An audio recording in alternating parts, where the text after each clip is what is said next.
Hello students, आज हम start करेंगे एक्सरसाइज 14.3 जिसके अंदर है line symmetry and rotational symmetry. जैसे कि आप देख रहे हो, लाइन सिमेट्री आपने एक्सरसाइज 14.1 में अच्छे से की है एंड रोटेशनल सिमेट्री एक्सरसाइज 14.2 के अंदर की है। तो इन दोनों को कंबाइन करके हमारे क्वेश्चन सेट होंगे एक्सरसाइज 14.3 के अंदर। तो चलो स्टार्ट करते हैं। देखो, सबसे पहले आपको क्या करना है, ये टेबल देखनी है। टेबल के अंदर इन्होंने कुछ अल्फ़ाबेट लेटर्स दिए हुए हैं इस साइड। फिर वो पूछ रहे हैं इनके अंदर लाइन सिमेट्री है या नहीं। डैट मीन्स ये सारे के सारे क्वेश्चन के आंसर आप किस एक्सरसाइज के बेस के ऊपर दोगे, 14.1। अब जेड के अंदर लाइन ऑफ सिमेट्री नहीं है। अभी मैंने बताया था मिरर इमेज अगर ऐसे बनाओगे तो भी देखो, मिरर इमेज होती तो हमारा इस साइड क्या होता, कुछ इस तरह से फिगर बनता या फिर कुछ इस तरह से, लेकिन बना नहीं। डैट मीन्स इसके अंदर हमारी लाइन ऑफ सिमेट्री नहीं है। अगर आप मिरर को कुछ इस तरह से सेट करते तो भी हमारी मिरर में अगर ये इमेज ऐसी है तो आपको यहाँ भी कैसी इमेज दिखती, ऐसी इमेज दिखती, एम की टाइप। तो आपको इस तरह से आंसर देना। तो जेड के अंदर लाइन ऑफ सिमेट्री नहीं है। अगर लाइन ऑफ सिमेट्री है ही नहीं तो नंबर ऑफ लाइन सिमेट्री आप कैसे आंसर दोगे। तो उसके अंदर क्या हो गया आपका, नंबर ऑफ लाइन सिमेट्री 0। अब वो पूछ रहे हैं रोटेशनल सिमेट्री है या नहीं जेड के अंदर। तो यस, जेड के अंदर रोटेशनल सिमेट्री है। कैसे है, देखो ये आपका जेड है। जैसे ही आप 180 डिग्री पर इसको घुमाओगे तो क्या होगा, ये देखो 90, इसको घुमाओ आप एक बार 90 डिग्री पर घुमाओगे, ये वाली लाइन ऐसे बन जाएगी, ये वाली लाइन ऊपर चली जाएगी और ये वाली 90 डिग्री की ऐसे बन जाएगी। ये तो दोनों अलग अलग हैं। अब इसको दोबारा से आप क्या करो, 90 डिग्री पर फिर रोटेट कर दो तो ये क्या बन जाएगी, सेम। ये वाली आपकी ऐसे बन जाएगी, ये वाली लाइन आपकी ऐसे बन जाएगी और ये ऐसे। तो देखो ये दोनों सेम है ना। डैट मीन्स आपकी 90 90 180 पर रोटेशन जाकर दोनों जेड आपको सेम रिजेंपल दिख रहे हैं। डैट मीन्स इसके अंदर रोटेशनल सिमेट्री येस और नो में आंसर देना येस है। और वो फिर बाद में पूछेंगे ऑर्डर ऑफ रोटेशनल सिमेट्री कितना है, 2। आप सिर्फ एंगल निकाल लेना और 360 से डिवाइड कर देना। ऐसे ही एस के बारे में आपको सर्च करना है। एस के अंदर लाइन ऑफ सिमेट्री नहीं होती, रोटेशनल सिमेट्री आपको बतानी है। एच मैंने आपको इंट्रोडक्शन में 14.2 के इंट्रोडक्शन में अच्छे से बताया था। ओ के अंदर इनफाइनाइट मतलब कि आप 90 डिग्री 4 बोल सकते हो। ई के अंदर भी आपकी लाइन ऑफ सिमेट्री है, आपको लाइन ऑफ सिमेट्री बतानी है। ई के अंदर लाइन ऑफ सिमेट्री कितनी है, तो आपकी एक लाइन ऑफ सिमेट्री मिलेगी।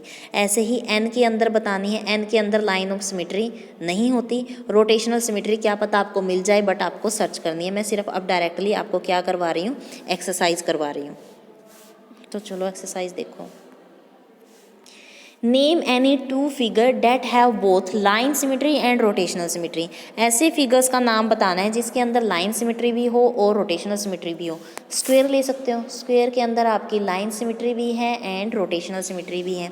और कौन सा फिगर है आपके पास, इक्विलेटरल ट्रायंगल ले सकते हो। इक्विलेटरल ट्रायंगल के पास लाइन सिमेट्री भी है, रोटेशनल सिमेट्री भी है। 2 ही पूछे हैं तो आप 2 ये दे सकते हो। नेक्स्ट सेकंड देखो, draw wherever possible a rough sketch. Rough sketch draw करना है, कोई अच्छे से बनाना नहीं है, जिसकी ड्राइंग अच्छी नहीं है कैसे भी बना सकते हो। फर्स्ट पार्ट देखो, a triangle with both line and rotational symmetry of order more than 1। एक ऐसा ट्रायंगल बताना है जिसके अंदर बोथ लाइन मतलब कि रोटेशनल सिमेट्री भी हो और लाइन सिमेट्री भी हो। तो इक्विलेटरल ट्रायंगल अभी तो ये तो याद ही रखना है भाई, इक्विलेटरल ट्रायंगल के अंदर लाइन ऑफ सिमेट्री भी होती है और मोर देन 1, एक से ज़्यादा ही, तो आप ट्रायंगल बना सकते हो। और इक्विलेटरल ट्रायंगल बनाना है मतलब कि तीनों साइड आपको स्केल के साथ सेम लेनी है। सेकंड क्वेश्चन में बोल रहे हैं वो a triangle with only line symmetry and no rotational symmetry. आपको ऐसा ट्रायंगल बताना है जिसके अंदर सिर्फ लाइन सिमेट्री हो, रोटेशनल सिमेट्री ना हो, ऑफ ऑर्डर मोर देन 1 मतलब कि एक से ज़्यादा उसके अंदर। तो आपने देखा था आइसोसेलेस ट्रायंगल के अंदर एक लाइन ऑफ सिमेट्री होती है और जब आप इसको 360 पर रोटेट करोगे ना तभी जाके ये अपनी ओरिजिनल पोजीशन पे आएगा। आइसोसेलेस ट्रायंगल, इक्विलेटरल ट्रायंगल की बात नहीं कर रही मैं। अब देखो third part, a quadrilateral with a rotational symmetry of order more than 1 but not a line symmetry. मैंने आपको बताया था पैरेललोग्राम होता है ना जो, उसके अंदर लाइन ऑफ सिमेट्री नहीं होती। ये बहुत इंपॉर्टेंट है, एग्ज़ाम में भी आ सकता है। जो आपका पैरेललोग्राम है उसके अंदर लाइन ऑफ सिमेट्री नहीं होती, रोटेशनल सिमेट्री होती है, याद रखना। आप इसको पेपर की हेल्प से कट करके एक्टिविटी कर सकते हो, वैसे आपको समझ में नहीं आएगा। फोर्थ देखो, अ क्वाड्रिलेटरल विद लाइन सिमिट्री। अब ऐसा क्वाड्रिलेटरल होना चाहिए जिसके अंदर लाइन सिमिट्री तो हो बट रोटेशनल सिमिट्री ना हो। अब देखो आपने क्या देखा, ये आपका ट्रेपीजियम है कुछ इस तरह से, इसके अंदर लाइन ऑफ सिमिट्री तो है बट जैसे ही आप इसको 180 पर रोटेट करोगे या 390 पर करोगे, अगर 90 पे करोगे तो कुछ इस तरह से बनेगा, इस तरह से,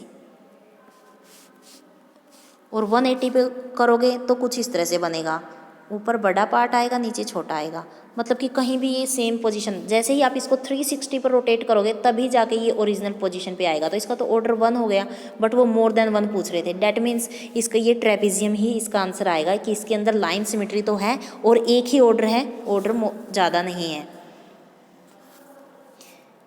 नेक्स्ट देखो, इफ़ अ फिगर हैज़ 2 और मोर लाइन ऑफ सिमिट्री, अगर आपके पास कोई ऐसा फिगर है जिसके अंदर 2 से ज़्यादा लाइन ऑफ सिमिट्री है, should it have rotational symmetry, क्या इसके पास रोटेशनल सिमिट्री भी होगी? तो यस, आप स्क्वायर का एग्जांपल दे सकते हो, इसके अंदर 1 2 3 4 लाइन ऑफ सिमिट्री होती है एंड ऑर्डर भी 4 ही होता है। अब आपको ये ब्लैंक फिल करना है, ये शेप आपको सारी आ चुकी है तीनों एक्सरसाइज में, स्क्वायर भी करवा दिया मैंने, रेक्टेंगल भी करवा दिया था, रोम्बस भी करवा दिया था, equilateral triangle, regular, hexagon, circle, semi circle नहीं करवाया था। सेमी सर्कल आपका इस तरह से होता है, वो पूछेंगे सेंटर ऑफ रोटेशन है या नहीं, तो अब और साथ में पूछेंगे order of rotation, angle of rotation. अब अगर मान लो आप यहाँ से रोटेट करते हो इसको, तो ये क्या हो गया, मिड पॉइंट ऑफ डायमीटर, तो यहाँ से रोटेट करोगे तो ये आपको क्या मिल गई, लाइन ऑफ सिमिट्री भी मिल गई। फिर अगर आप इसको 90 डिग्री पर रोटेट करोगे तो ये कुछ इस तरह से बनेगा, 180 डिग्री पर रोटेट करोगे तो 360 डिग्री पर रोटेट करके ये अपनी ओरिजिनल पोजीशन पे आएगा, जो कि इसका ऑर्डर क्या हुआ, पूरा का पूरा एक ही हुआ।